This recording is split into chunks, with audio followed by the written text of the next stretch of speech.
تێرۆریستانی داعش بە شێوەیەکی بەربڵاو دەرکەوتونەتەوە. ئەگەرچی حکوومەتی عێراق کۆتای داعشی ڕاگەیاند، بەڵام ژمارە و پێگە و جموجۆڵیشیان زیاتر بۆتەوە.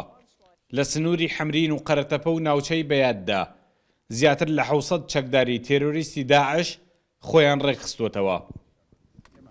ئەمان ئێستا بۆ نمونە لە منتقەی خەلاوی ئەبینرێن، لە منتقەی دەلی عەباس ئەبینرێن، لە منتقەی زەرلوک و ئەو دۆڵی بڵێن جدەی دەومەدەیدا ئەبینرێن، لە جەوەڵ گڵابات کە کاتی خۆی خۆمان کێوماڵمان کرد ئەبینرێن. من پێم وایە ئەم شەڕانە وەکو شەڕی ئەزمونکردن و تاقیکردنەوە لەسەر تااقەت و توانای سوپای عێراق و خۆیان ئامادەکەن بۆ شەڕێکی گەورە، چکم ئەم هێزە بە شێوەیەکی زۆر سەیر لە تەواوی ناوچەکانی عێراقا بڵاوی پێکراوە. بەشێک لەو تێرۆریستانەی داعش لە ناوچەی پەڵکانن کە دەکەوێتە سێگۆشەی خورمات و سلێمانبەگ و کفریەوە. سەرەتای دەرکەوتنیان بە گروپی ئاڵاسپیەکە ناوبران، بەڵام بەپێی ئەو زانیاری و وێنانەی دەستی کورسات نیوز کەوتووە.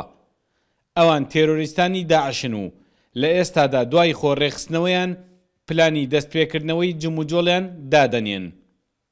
دیارە ئەوان لە خۆڕێخستنەوە تەواو بوون و کاروباری خۆیان خسۆتە ئاستێکەوە کە ئێستا هەوڵەدەن کە عملیاتی ڕەهابی جێبەجێ بکەن بۆی کە بۆ هەواڵانی کە ئێستا ئیبیستین لە سنووری شاری سامرا، لە سنووری ناحیەی غێدە لە قەزای داقوق و لە سنووری حەویجە و ڕیاض، ئەمە بە بەربڵاوی بڵین بە سنوورەکانی ترەوە لە سنووری قەرەتەپە سەرەکی چەند کردەوەیکی ترۆریستی ئەنجام درراوە و جێتەکەش مەجهولە.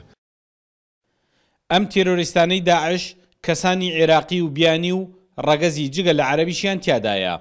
جگە لە پەڵکانە بەشێکی فراوانیان لە ناوچە سەختەکانی بەیات و خواروی قەرەتەپە و حەمرینیش لە ژێردەستدایە.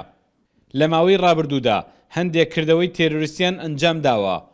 زانیاریەکانیش دەڵێن ئەگەر ڕێیان پێنەگیرێت مەترسی لەسەر ئەو ناوچانە دروست دەکەن کە ئێستا سوپای عێراقی تیادا باڵا دەستا. سامان کەریم کورد، چاد نیوز، کفری.